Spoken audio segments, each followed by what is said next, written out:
All systems go. Clear for liftoff.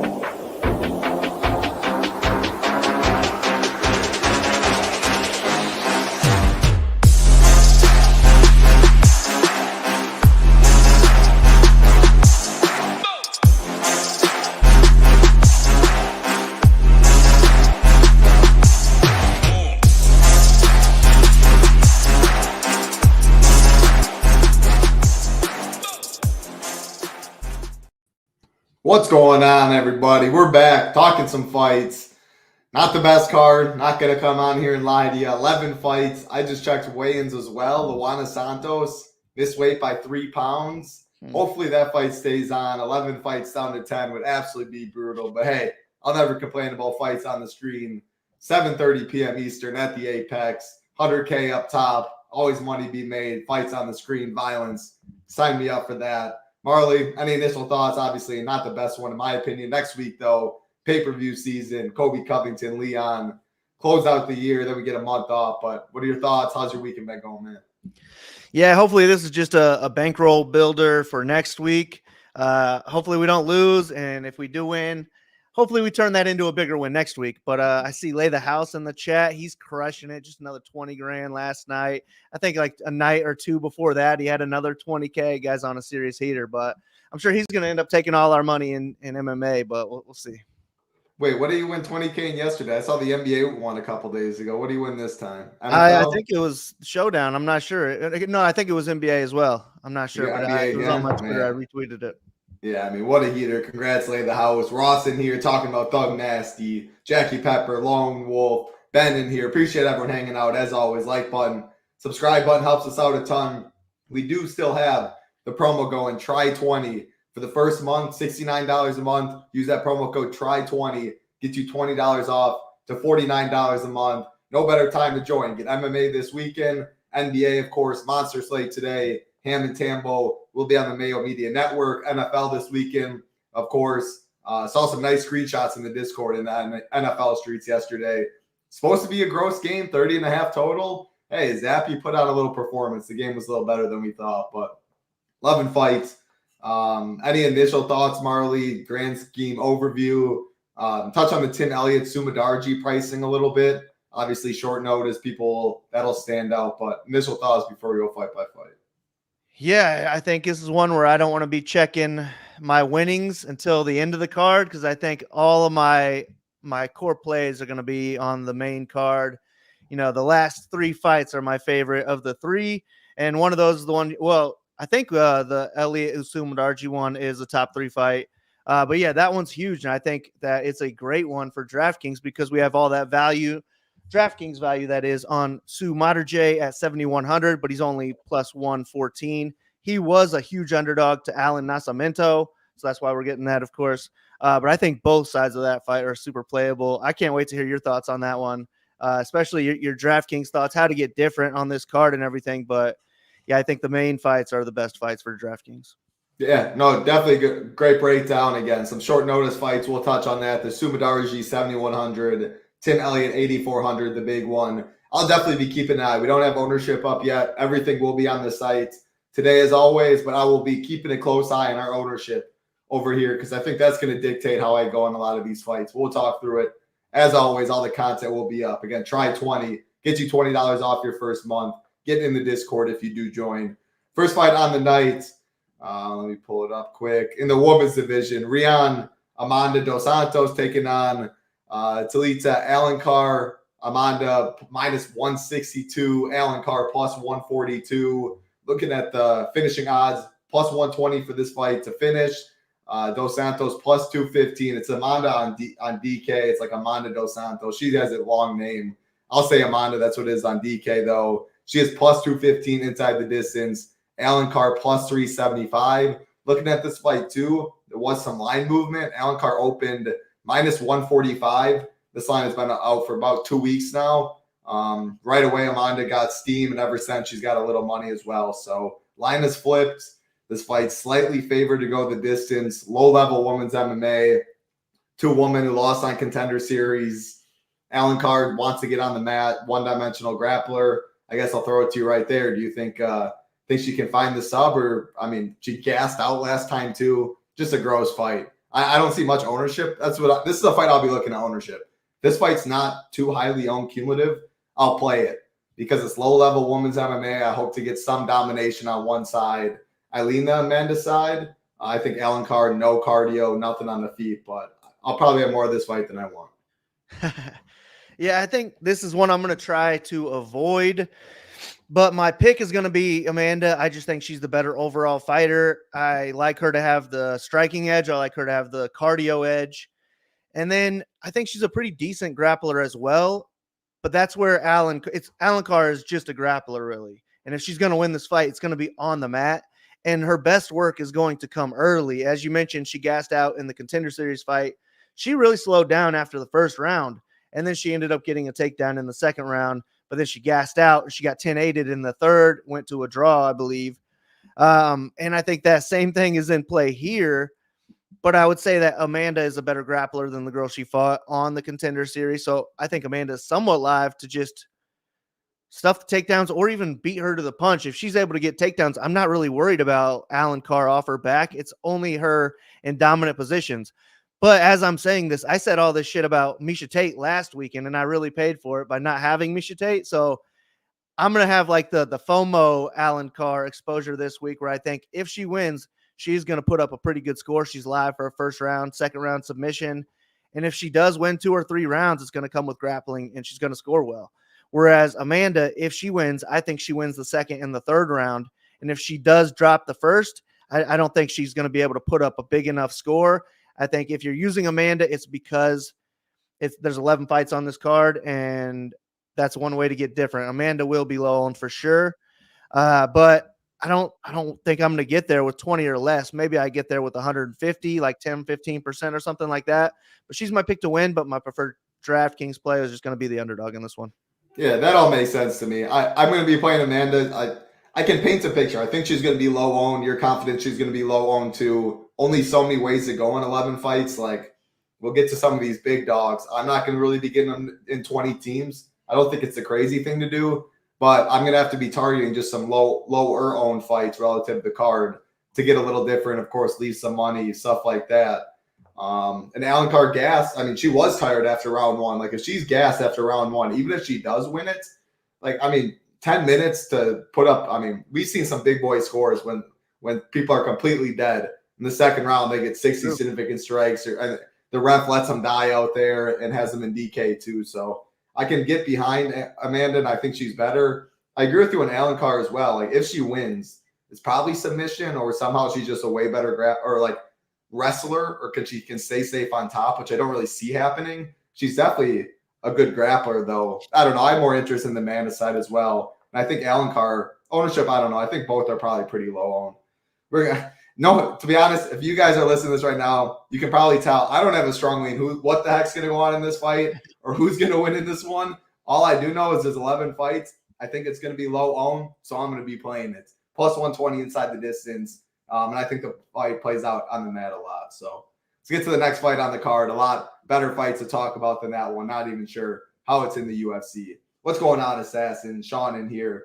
Yeah, it was NBA again. He came in second. Man, what a heater. Lay the house. Next fight on the card, second biggest favorite. Desura Tyra taking on Carlos Hernandez, 9,400. Tyra, 6,800 for Carlos Hernandez. Tyra coming in minus 600, plus 425 on the way back. For Hernandez, this fight's minus 160 to finish. Tyra minus 140. Hernandez plus 800. Tyra's going to be very chalky. Like, I think, so there's 9,500 Park, who is minus 325 inside the distance. I still think at that price tag, he's going to get a lot of ownership. I still think Tyra will. Song Yadong will. Like, I think there's enough dogs, especially at Sumadarji's price and the nature of that, the nature of this 11 fight card, 7,100 plus 115 inside the distance. Anthony Smith. Like, there's some dogs you can get behind that aren't gross. I think these guys are played pretty heavily up here. Now, maybe like 3 or 4 of them all in the 40% range. What are your thoughts there in the top tier when it comes to ownership? And then what are you doing with Tyra? Yeah, I don't know on ownership yet. I'm kind of ready to start doing it. I was almost going to start trying right now just because I'm anxious to get it done and see what it looks like. But I don't know. I feel like the whole 9K range is going to be pretty chalky this week with Sumater J at 7,100. So I'll probably start him around 40%, something like that. And I do think he makes a good amount of sense. I like him to have a big grappling edge in this fight. I think the striking is close, but that's what gives Hernandez a chance to win this fight. And if he does win, he probably scores around 10x or more. But Tyra is going to have to accept a striking match for that to happen. And I think Tyra could actually win a striking match. But if he gets takedowns, I think it's just all his world. And that's how he's going to look like a minus 600 favorite, is if this fight hits the ground. So he's minus 140 inside the distance, plus 100 to get a submission. I like the plus 100 line, to be honest. I think he ends up looking for takedowns, can get it every round if he wants. And it only takes one slick submission from this guy, and he's quick to get him. So I'm taking Tyra to get a submission, but I do think his ceiling is like 110, something like that. And I think there are other fighters on this card who have higher ceilings. So the more chalky he gets, the less I'm going to like him. But it is going to be Tyra or pass for me. I don't see me getting to Hernandez this week. Yeah, I'm really curious about ownership because I'm confident the 9,500 fighter is going to be higher owned than Tyra. Way better inside the distance prop.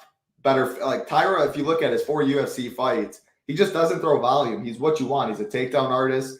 He'll grab your back. He's a control guy. He doesn't throw a lot of volume, but in his 4 fights, 97, 107, 103, and 99.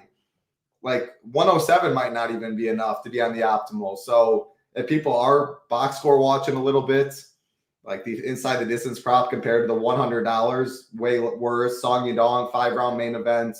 I think he'll be more popular. But if all of that's the case, and like, I just don't think Tyra could be left out. I think they're all going to be somewhere in the 40% range. I'm good with it. We'll get to, I guess, a little hotter take later. I won't be playing as much Song Yadong because I want to mix and match all these guys. That's one way I'll get a little different. But I still don't love Tyra for 9,400. Give me these. We get to this high 8K range and stuff like that. I think you can do that route, leave money on the table, and they have just as much upside as everyone else up here. But Tyra's my pick. I know Assassins, he's saying give me all the Hernandez.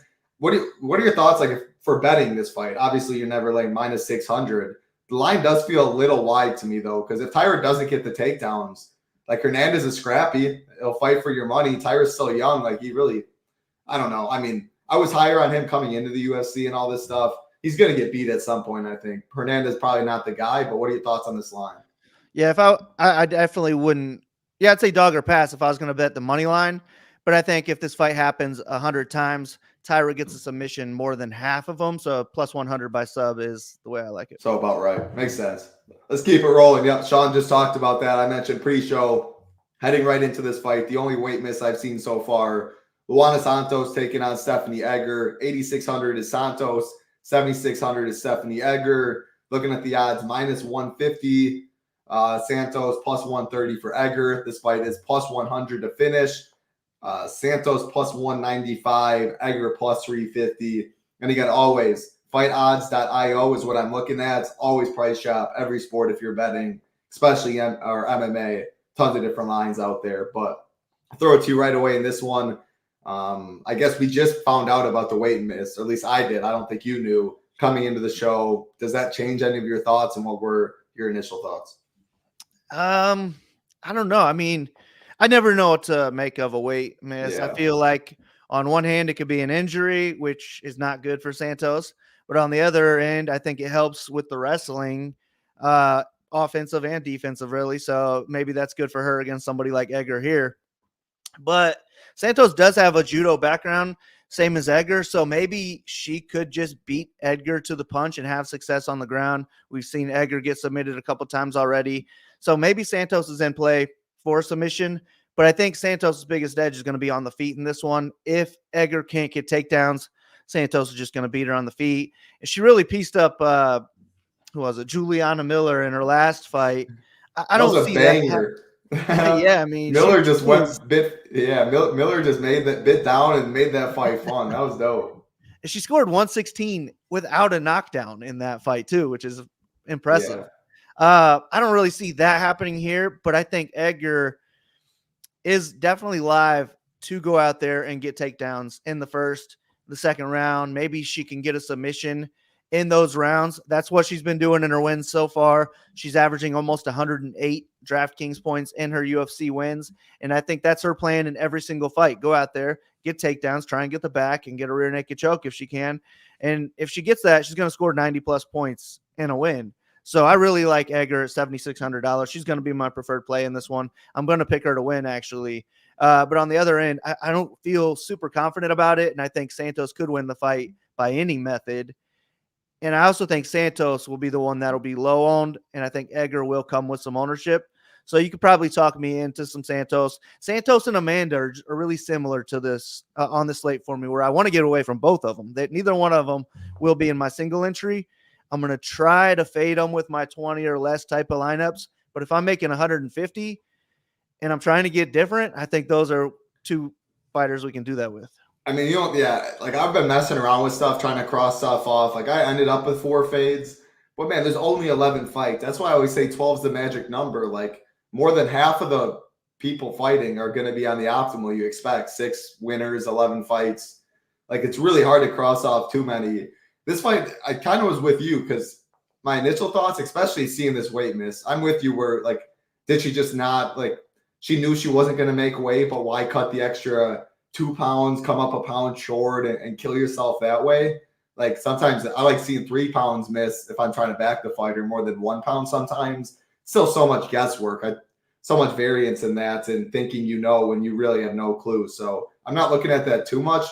My initial lean was Edgar, though. Especially because her style, her judo, her grappling, like if she wins, it can be a big boy score down there, even in the decision. But I do think she's a higher owned fighter. And especially on these 11 fight cards where it's almost all leverage for me, especially like I can take a favorite, decent inside the distance prop, I guess, relative to the slates. I don't know. So I ended up taking this fight as underweight on both. And I'm not sure, like if I end up 30% and 15% on one of them, and I love everything else, I'll be fine with it. But I think I like Edgar, but I think she's going to be over-owned probably, so which makes me like Santos more. But then I go right in that Kevin Jousset range against Song Kanan, and it's like, what fight do you prefer there? Because I prefer that Song Kanan fight. What about you? That was my last debate.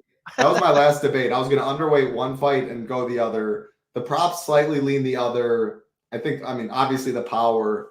I don't know, man. Women's MMA always screws me, but that was my last debate. I'll have them in my pool. I like Edgar, but at the ownership, I probably actually will say Santos on 11 fight card. Any thoughts on I think my play on all 3 of those fights, actually, I don't like the favorites for DraftKings, and I prefer the underdog on all 3 of them. So I think ownership will be probably on almost all of them. Yeah, probably. But then the whole Sue Mater, what's that going to do to ownership? I'm not sure. So I don't know. The deeper we get into this card, we'll talk about it. But I wish I had already finished ownership. I had to go to the gym. I got a pretty good workout in today, so I haven't got there yet. I will as soon as this podcast ends. Go over to SHIPITNation.com and you can see it there. Yeah, and your ownership's been absolutely money, but that's going to dictate a lot, and I talked about it a lot in the slate plan as well. But the Sumadarji, while we're talking about it, he's plus 115 short notice. He was priced 7,100 because he was a bigger dog before Nascimento was out. He might be 40%. Like, projecting his ownership is really tough on this card, and what he comes in at dictates what everyone else in this lower tier, these chalky options come in at. So we'll keep it rolling. It's a huge game theory card more than anything else this week. No doubt about that. Absolute banger. Mel Costa taking on Steve Garcia. 9K for Costa, 7,200 for Steve Garcia. This fight was supposed to happen last week. Fight was pulled before weigh-ins. I think the day before Steve Garcia was sick. It was at 145, now at 155. Line has stayed the same. Costa minus 240, Steve Garcia plus 205. This fight's minus 230 to finish. Costa minus 125, Garcia plus 375. Absolutely banger. Very pumped for this fight. Made this card so much better. I'll be playing both sides for sure. I like the Costa side, though. I think he very well could be the better striker. Garcia definitely has better hands. I think he's the more, well-versed striker. The kicks are nasty, but I think and tell me if you think he's going to take this, but put on the wrestling shoes, man. I think he can make this fight look pretty easy. Like he showed it at the end of the Austin Lingo fight.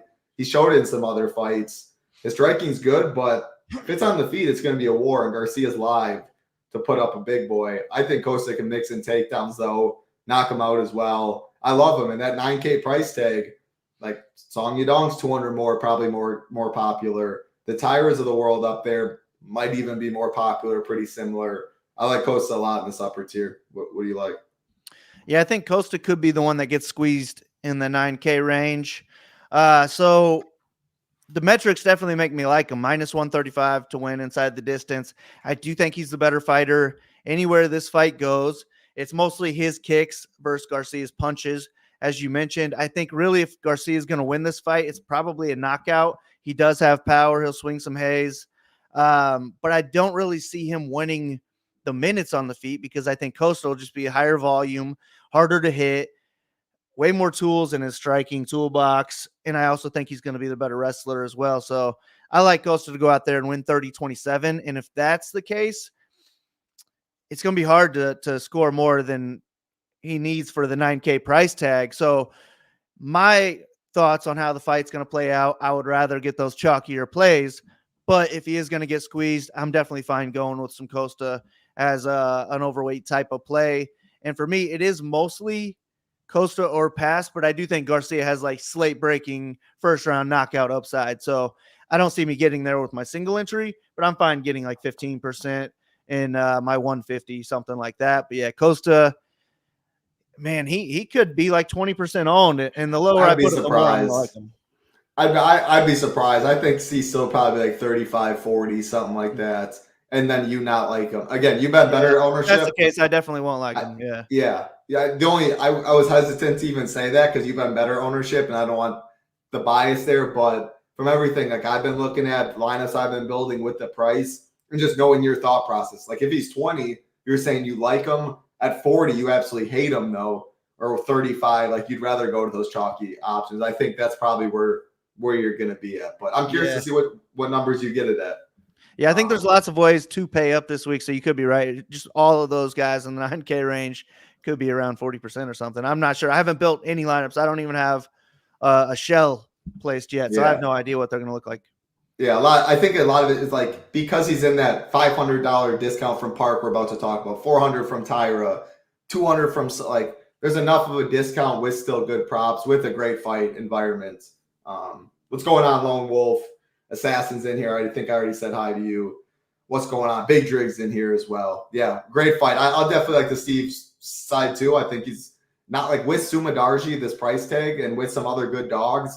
I think Steve's ownership is going to be. It's going to be fine. I'm not worried about it. He has all the upside in the world. So I'll chase that. I do like Costa. So I like this fight more than you, though. Let's keep it rolling. Plenty of fights to talk about. Biggest favorite on the card, highest price, high unsung Park, taking on Shannon Ross, 9,500 for Park, 6,700 for Ross. Park is minus 700, plus 500 on the way back for Ross. This fight's minus 500 to finish, and Park is minus 375 inside the distance. Ross is plus 750. I mean, I don't know, man. Shannon Ross, this line is because Shannon Ross is cheeks. That's exactly what the books are telling you. I don't even know how great Park is. He looks to be like a primary grappler, but Shannon Ross has literally zero chin. So what's going to happen? Is he going to knock him out? This line's saying he's going to do one or the other. Plus 100 for KO, plus 200 for sub. What about Shannon Ross? Are you going to get to any as well? Because this is another, I think the line's too wide. Like it's like the Tyra one. Like if I had to bet, it's clearly dog or pass.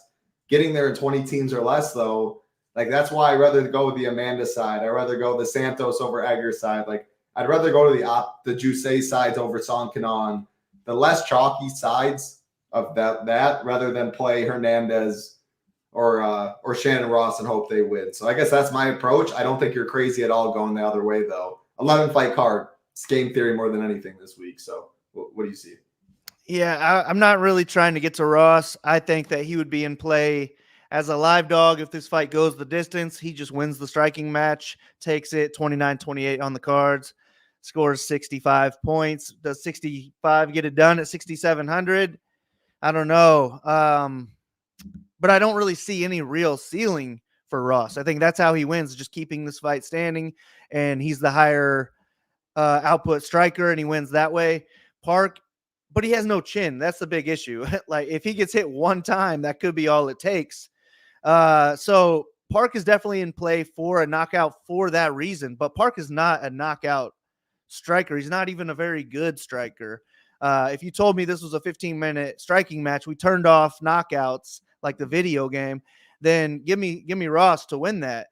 But I think Park could go out there and win the fight on the ground too. It's just that he's not a great wrestler. He's not looking to wrestle a lot. So it's really finish or bust for Park in this fight, and he needs to get the finish early. But he is minus 375 to win inside the distance.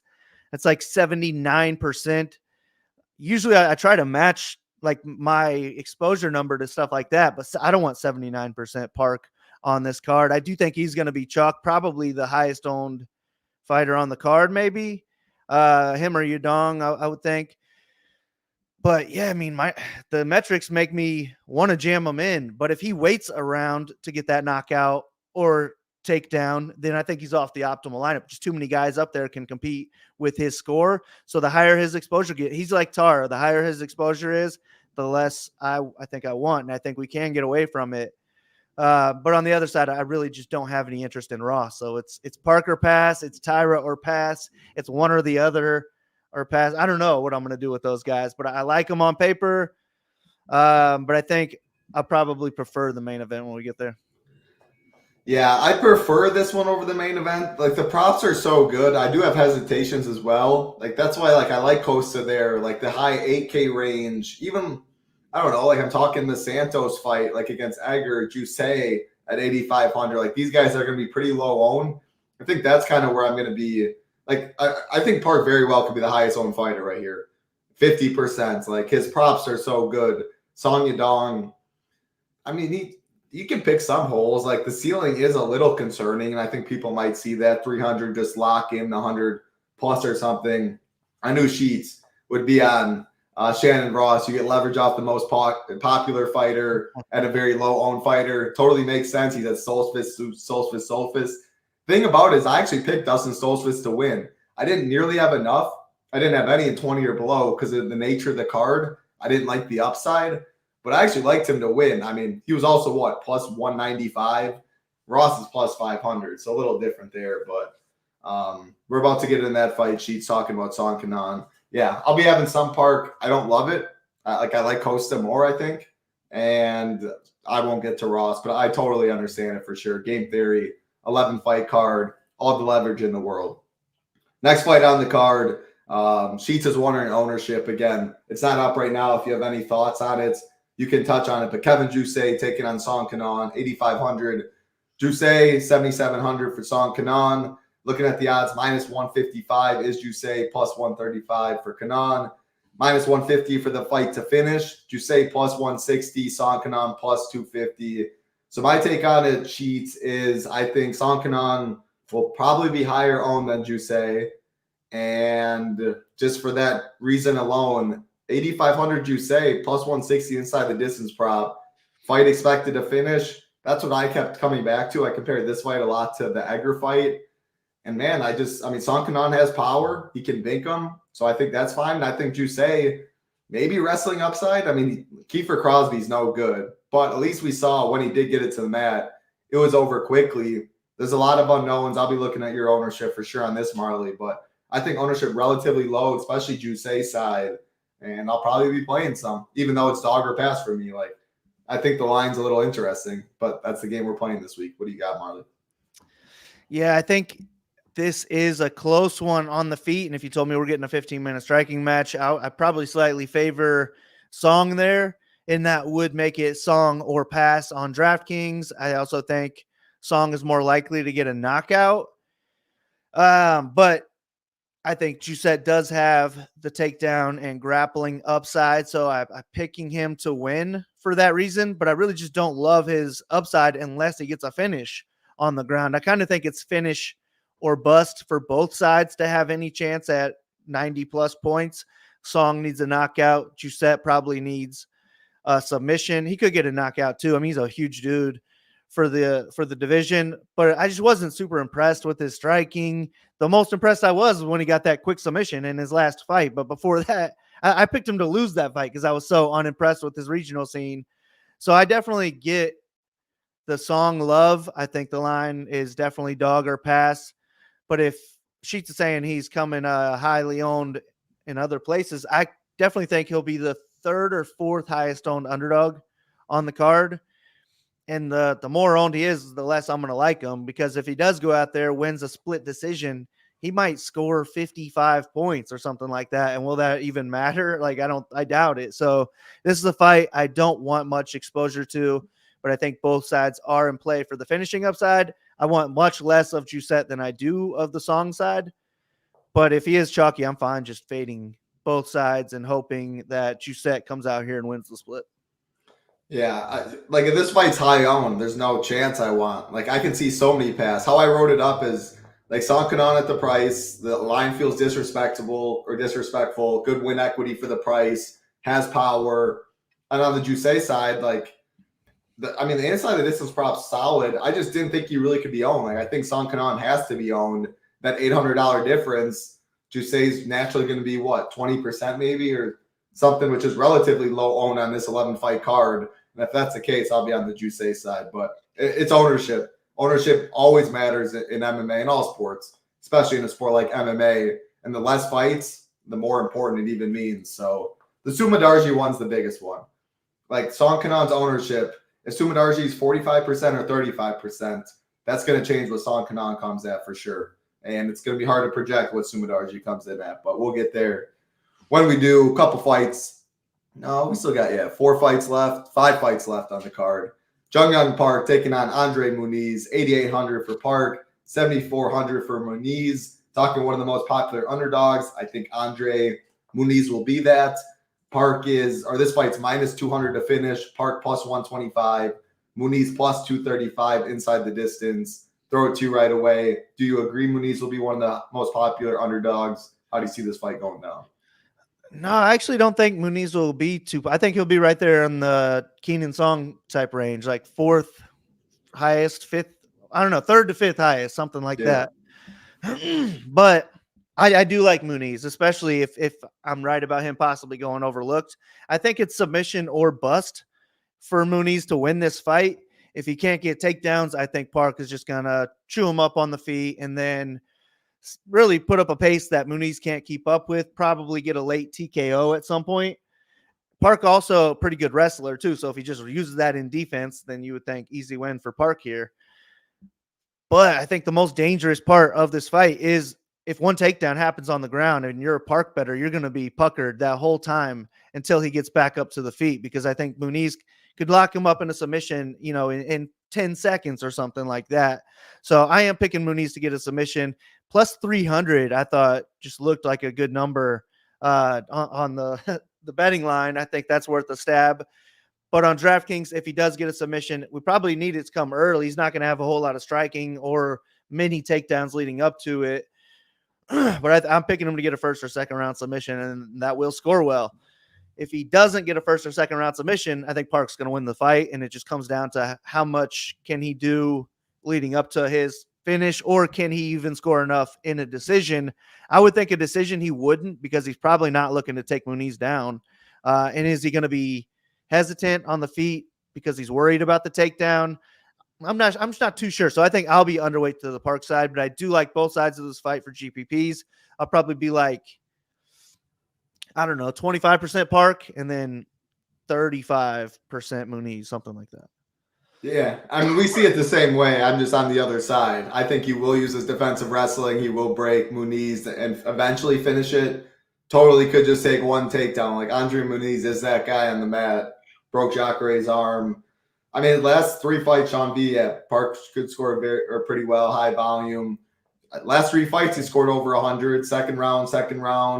All submissions, though. Is he all submission. Muniz here? That'd be crazy.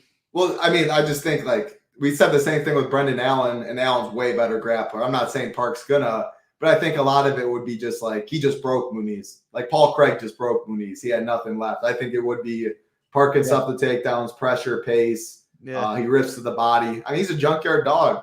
Cardio. I mean, that's what he's known for. So I'm on that side. Do I think he submits him? No, I don't think he submits him. But I think the pressure and the pace will be too much. And so, like, 7,400 Muniz, plus 235 inside the distance, solid win equity. Like, I think he just has to be somewhat owned. And I think Park at 8,800, not great win equity. However, a good fight environment to target.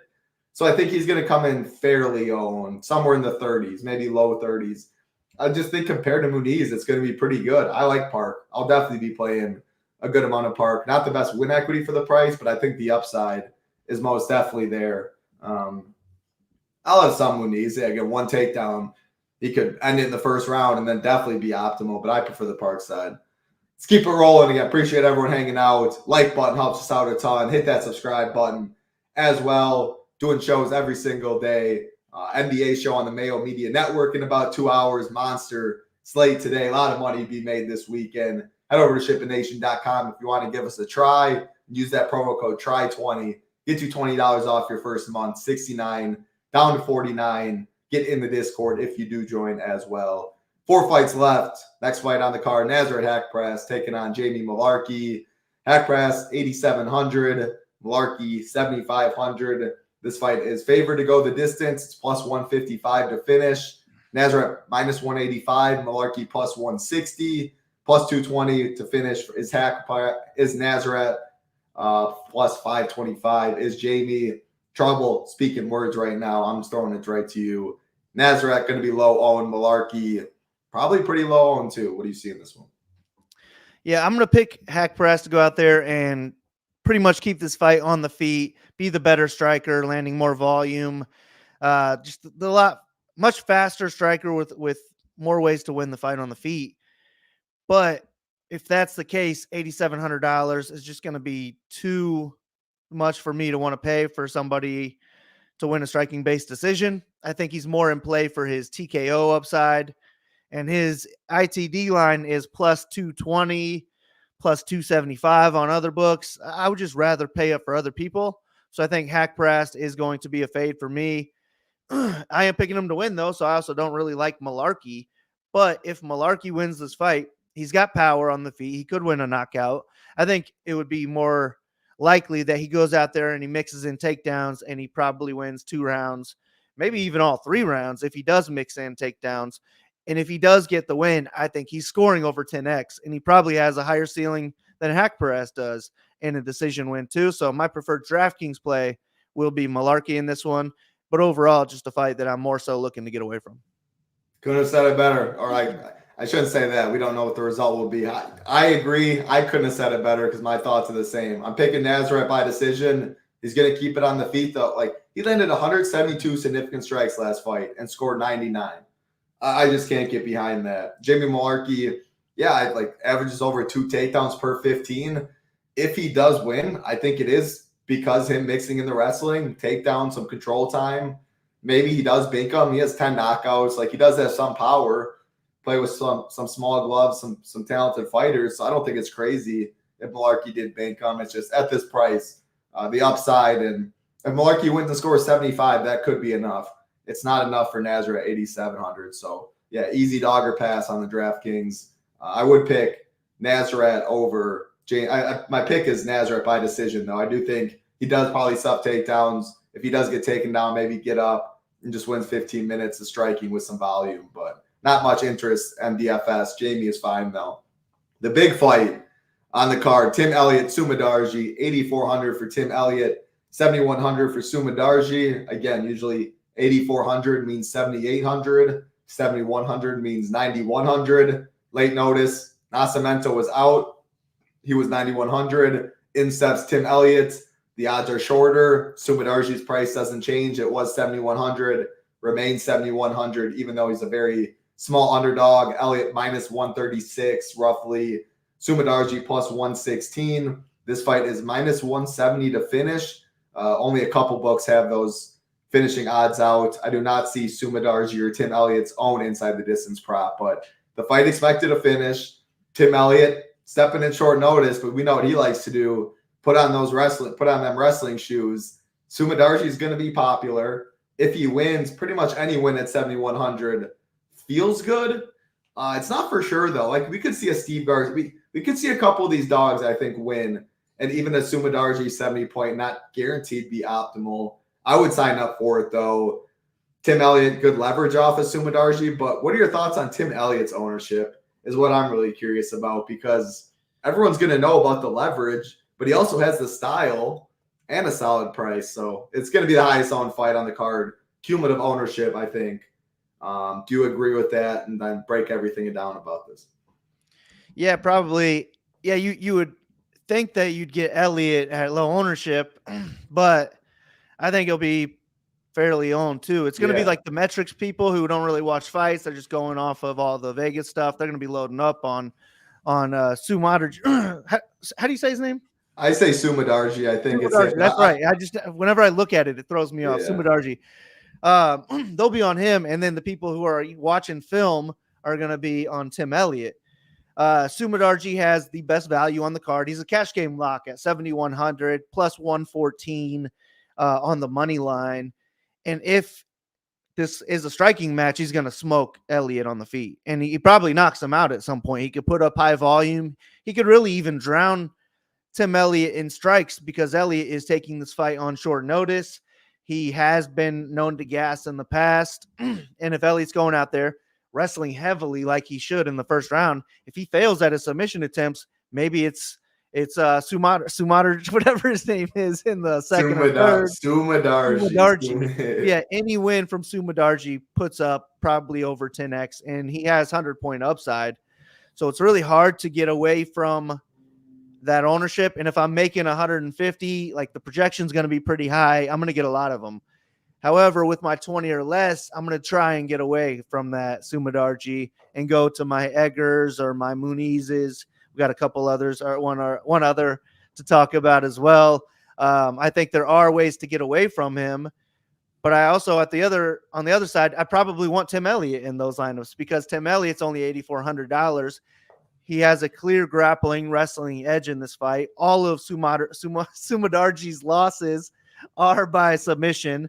I think Elliott is very live for submission, but even if he doesn't get it, if he just wins 3 rounds with grappling, he has one of the highest ceilings on the whole card at 8,400. So yeah, I'm going to load up on this fight. I probably want like 50%, 40 to 50% Elliott, 30 to 40% Sumadarji, something like that. I'll have a ton of it, but I plan on getting away from Sumadarji in my single entry in my 20 or less. And then I'll just let the solver take over for my 150. I won't even really look at those too much. Just give me 150 lineups that I think are good. As long as I like my exposures, I'll run it.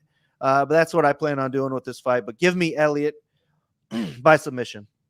Although we don't have inside the distance odds on either one of these guys. But the way I see it is Sumadarji knockout, Elliott submission. Sumadarji plus 200 by knockout, Elliott plus 250 by submission. Like it. Absolutely like it. Yeah, I'll be playing Sumadarji. I'm fine in single entry in 20 max. It's a great fight. Like Sumadarji has the advantage on the feet. He can throw good volume. Tim Elliott short notice. Like I can get behind it. I think I can get different in enough ways. Talking about the Jusei fights, the Santos, all of that. And also why like Tim has to get some ownership because that mid-tier range, looking around, like Amanda's $100 less. Jusei's $100 more. Hack Press is right in that range. Like there's just not, it's kind of a dead zone really. So people will know Tim Elliott, like let's get leverage off a chalky dog if you're not playing him with some wrestling upside. It's not really going to be sneaky, but I mean, if Sumadarji is 45% owned, like projecting Sumadarji is so tough this week and what people are going to do with it. I think that's, I mean, so easy to say. If I knew what the ownership would be, I mean, it'd be easy to make a call. I don't know. Any thoughts what you think you might have Sumadarji's ownership at? Because that would definitely change what I do. Probably, I don't know, somewhere between 40 and 45%, I'm thinking is where I'll start it. Yeah, I think I'll probably have more Elliott then. I'll definitely have some Sumadarji. I'll probably have more Elliott at that point. I love it. I'm not going to make a rule to max this fight or to have at least one of this, but if I ran stuff and I loved everything, like if I had 100% of this fight and I liked my numbers, I'd be good with it. I mean, you get a 7,100 and 8,400 pretty much guaranteed win. Here comes a nut kick or something dumb, but a guaranteed win pretty much on 11 fight card at very good pricing. It makes a lot work. Yeah, I mean, if I go 100% on this fight, one of them is getting sick after lock, so I'll probably do like 95%. Yeah, 98.7, 99 out of yeah. I like that. Marky, what's going on, man? 2 fights left on the card. I think I know you hinted at something a little earlier. I think you're talking about this fight right here. Khalil Roundtree, Anthony Smith.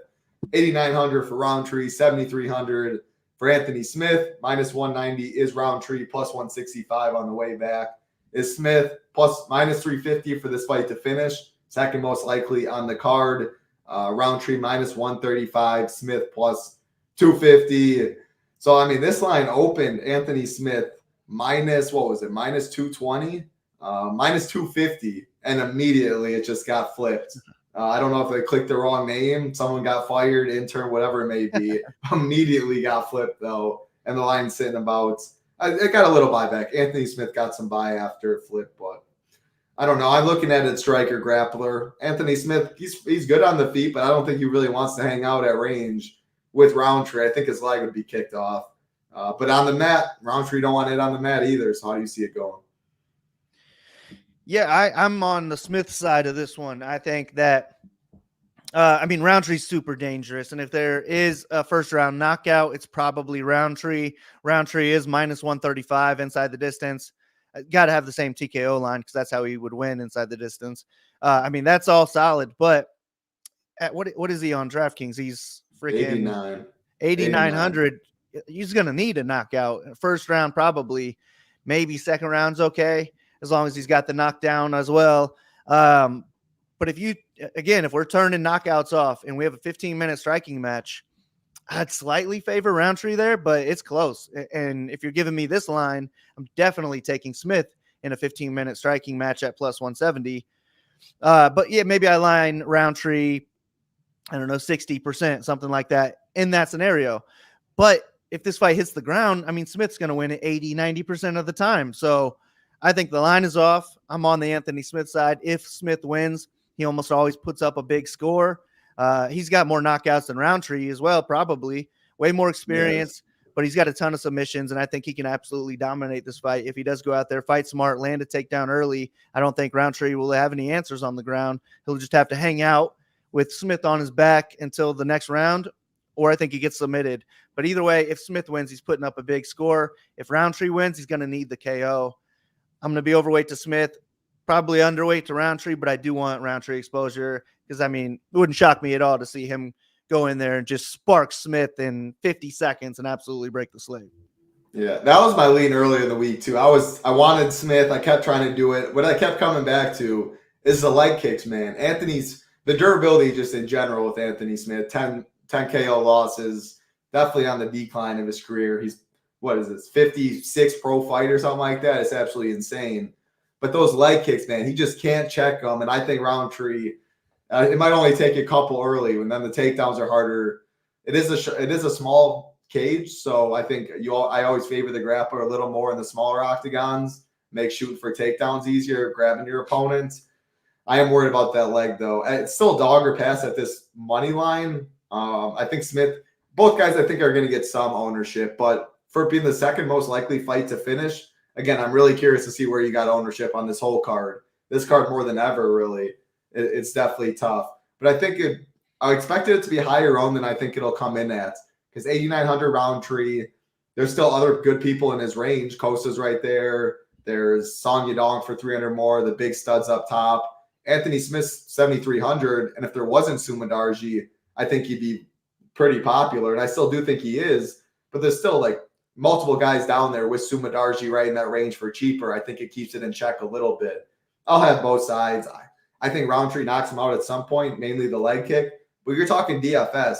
If Smith wins, it's got to be on the optimal. If Roundtree wins, not even close. Like a second round knockout might not be enough, like you're saying. So I get it for sure. I'm picking Roundtree, though. It's a fun fight. I'm glad it's on this card. Smith did take this fight on short notice. I believe 2 weeks ago, something like that. Last fight on the card, main event time. Hope everybody having a good day. Appreciate that like button, subscribe button in advance. Song Yadong, Chris Gutierrez. Song Yadong 9,200, Chris Gutierrez 7,000. Song Yadong coming in a minus 370 range, plus 295 on the way back for Gutierrez. This fight's minus 155 to finish. Looking at it, Song Yadong minus 125, Chris Gutierrez plus 620 or plus 675 inside the distance. I'll let you start on this one. What are you doing? Yeah, I think this is an easy one. Chris Gutierrez has great leg kicks. 25 minutes, going to be a hard time to eat leg kicks for and still stay standing. However, if Gutierrez can't chop Song Yadong's legs down and really just win with leg kicks, then he's going to lose the fight. Song Yadong's just better everywhere. Song Yadong's got powerful head kicks. He can knock him out with kicks, but he's got way better hands, way more powerful hands. And it would be really smart of him to go out there and look to wrestle early where you're not going to be getting leg kicked. I think he's got big-time wrestling upside. I think he has TKO upside. He's got 25 minutes to work with upside. Song Yadong is going to be my favorite play on the slate just because I think he has a higher ceiling than Park and Tyra. If all things go well for Park and Tyra, I think it's 110-point ceilings really for them. But if Song Yadong goes out there and wrestles and then gets a TKO along the way, he could score 120, 130 even. So that's why I prefer Song Yadong. And, I mean, it's the main event. If Gutierrez wins a 25-minute fight, he's going to score more than 10x that $7K price tag. But it's the main event. He'll probably get more ownership than I'm willing to give. So I'll probably fade Gutierrez, and I'll be heavy on Song Yadong this weekend. Just keep those legs safe. Yeah, it makes sense. I won't have much of this fight. I'm fading Chris Gutierrez. His one path is a leg kick, and there's no doubt about that. I love Chris Gutierrez. Dude flows on the feet. I'm always a sucker for the leg kicks. I also love Song Yadong, though. Gutierrez's path to victory, I think, it is a leg kick, and one kick can change it all. But it's probably, I trust Song Yadong's toughness and all that. It's probably 25 minutes at range. And then still, you got to get the decision to go your way and probably doesn't even score great. The Song Yadong side, I think he's probably the most popular fighter on the card. Him or Park at 9,500. Pretty close. I think he needs a wrestle. Like, I'm going to play some because I think wrestling is in play on this one. I think takedown is not necessarily free, but Song Yadong is way better as a wrestler than we've seen. He averages under half a takedown per 15 because he usually is just the better striker. So I wouldn't be surprised if he does, and that's why I'll play some because that's where his upside is. If he doesn't, though, I think they're just going to be playing pitter-patter on the outside, just exchanging leg kicks, exchanging jabs. Gutierrez never been knocked out. Song Yadong's got power, but even if it's in the second or the third round, like Song Yadong's never scored more. I mean, earlier in his career, he scored great. Looking at the past couple, 104, that was 105 significant strikes and 2 knockdowns in 25 minutes. 104, he scored 106, 92, 78, 76.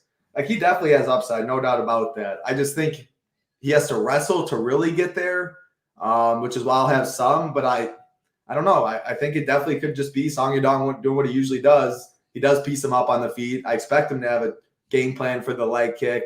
And then pretty much I'm fading round 1. 2, 3, 4, 5 could be enough, but it also could be a knockout and score 90 and not be enough. So I'll be underway to the main event. Again, just trying to get different on an 11-fight card. My volume will not be as much as it usually is. Again, 12 is the magic number for me. Very, very excited to see what ownership is, though. Again, projections, ownership, fight breakdown, slate plan, everything will be on the site, core reports. As always, NBA going on today, NFL. No better time to head over to SHIPITNation.com. Get in and use that promo code TRY20 for $20 off your first month. $69 down to $49 a month. I'll be talking cash, NFL cash games with Hoop in 35 minutes on this channel. Big Marley, final thoughts on this slate, man. Now, hopefully we just turn this meh card into a winning card, and then I'll end up liking it. But yeah, good luck to you. Good luck to everybody listening. Let's ship it. Yes, sir. Good luck, everybody out there. Good luck to you as well, Marley. Have a good weekend, everybody. For Big Marley, I'm Titletown. Have a good one.